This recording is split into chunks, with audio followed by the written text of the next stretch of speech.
Hi guys, and welcome to the Figure Skating Heart. This is a figure skating YouTube channel, and basically I've started it because I'm passionate about figure skating, and I have been, oh geez, since I was really little, and I don't have very many friends that share that passion. Actually, I don't have any friends that share that passion, and I want somebody to talk about it too. So I thought that I would put myself out there and do a weekly show talking about what's going on in the figure skating world, my thoughts, upcoming events. And yeah, I guess a little background about me. I've never figure skated myself. Well, I never did growing up. I always wanted to, but you know, expensive lessons and all that stuff. And then I took lessons as an adult for a year, which was amazing. And I got my first real figure skates, which I'm sure I'll be trotting out here at some point. Yeah, I loved it. I loved it because I love figure skating, and it was just so cool to be the person out on the ice and gliding around. And I don't think I would ever have made a good figure skater myself. I just, I guess I don't have the guts for it. I'm too nervous. I'm not very coordinated, but that doesn't mean that I don't love it. And I'm I guess you could call me a professional fan. I love figure skating. I love it. I've always loved it. I follow it avidly. My favorite figure skater of all time is Kurt Browning. I love him. I really do. He doesn't know me, but that's okay. I think I don't know, everything about him. I love his skating.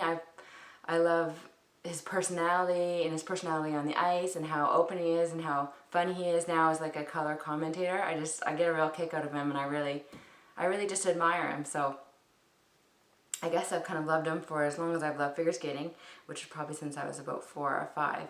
So you'll probably hear a lot of me mentioning Kurt Browning.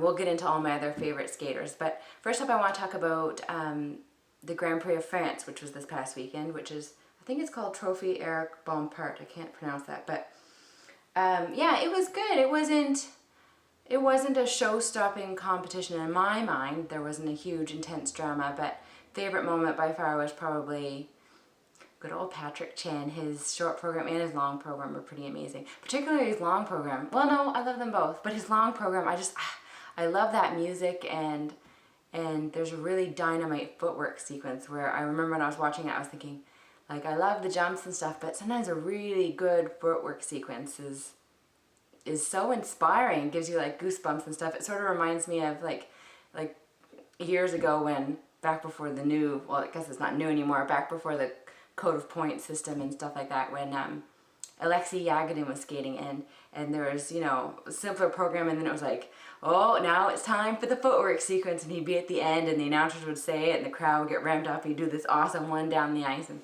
I mean, Patrick's programs, it's all weaved in, which is even more beautiful, but it has that sort of excitement for me, and it's really beautiful. So that was probably my favorite moment of the competition. Notice that Tessa Virtue has a new dress for her long program this time. Last time we saw her was at Skate Canada, and she had like a pink dress on, and now it's green. I don't know who of you actually care about the costumes, but it's always something I'm interested in looking at. I don't know, it really adds to the program, and if it's a really beautiful one, I always admire it. So I like the green. And actually, surprisingly, I think I like the green better than pink. It sort of gave it a more grown-up feel, mature. I don't know, I just liked it. It was more elegant somehow than the pink.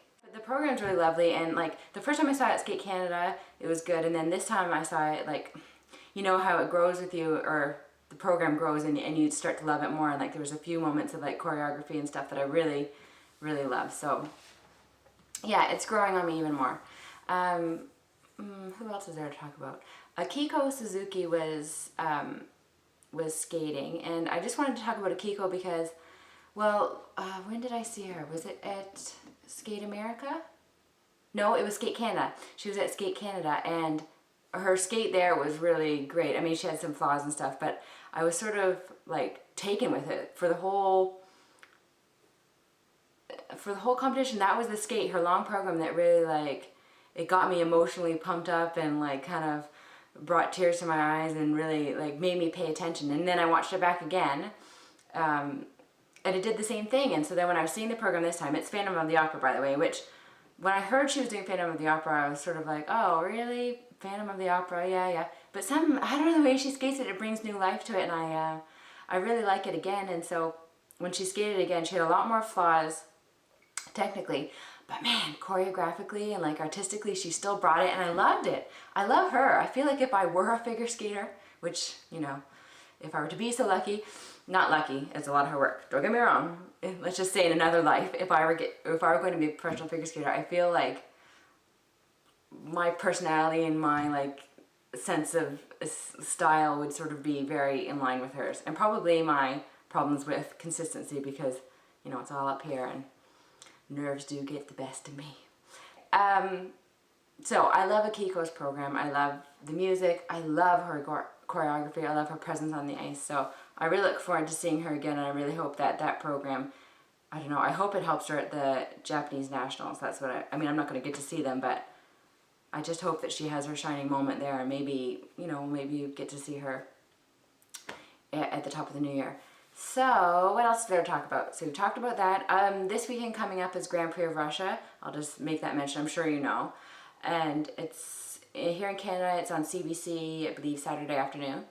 So I'll definitely be watching that. Oh, Battle of the Blades was on Sunday, so they finally crowned the winners. And now I'm blanking on their names. The winners, they were great. I was really happy for her. She was like, it was her first time. The figure skate was her first time on the show and stuff, but I was kind of rooting for Marie-France Dubré only because, and her partner, because I really loved her. I loved her in her career, and I don't know, it was so nice to see her again, and man, she's gorgeous. And she's got like I don't know, a really gorgeous presence on the ice, so I was sort of rooting for her, but I'm glad it won, and it was really nice that Battle of Blades was back. It's a little different this year. There was some things that were different. It felt like it was a little more rushed, like it was just 1 hour every week, and it was like bam, bam, bam. I love Kurt Browning. Of course I did. I love Kurt Browning as the judge. I wish he could be judge in Everest. You could see him all the time because he's so funny as like a host as well, and like especially I love him backstage interviewing the other skaters and stuff because he's sort of got like a really fresh, funny take on things. But I loved him as a judge, and yeah, I enjoyed it. I hope they bring it back again next year. I think it's sort of like a really fun family thing that everybody can watch. And yeah, I guess I'll see you next time, and hopefully I will have figured out more lighting and not trip over my words so much. And please, if anybody watches this, leave me in the comments anything you'd like me to talk to me about, anything you'd like me to talk to you about, or anything that you thought about what's been going on. And yeah, I hope to continue one of these every week. And one other thing, for the past couple competitions, they've had a little thing up in the corner which has like the technical components, like the leader and what the skater's doing. And the first one I saw, Kurt Browning was announcing, and he was like, you know, don't let that distract you. And I was like, okay, well, Kurt says it, I won't let it distract me. But I found it super distracting. It was like, I felt like it was like a sticker on my TV screen. I just wanted to go pick it off, and it's like, I don't need to see that. I just want to watch the skater. And of course, eventually I started to tune it out or like be able to block it in my view. But yeah, I'm not a fan. I don't like it. I never reference it. I mean, I just find it distracting. I just wanted to get it out of my view. I just want to look at the figure skate. I don't need a little thing up in the corner sort of taking some of the screen space. Okay, so that's it for me, and I hope that I didn't come across as too spacey, and yeah, I'll be back next week and we'll have lots more to talk about. Bye!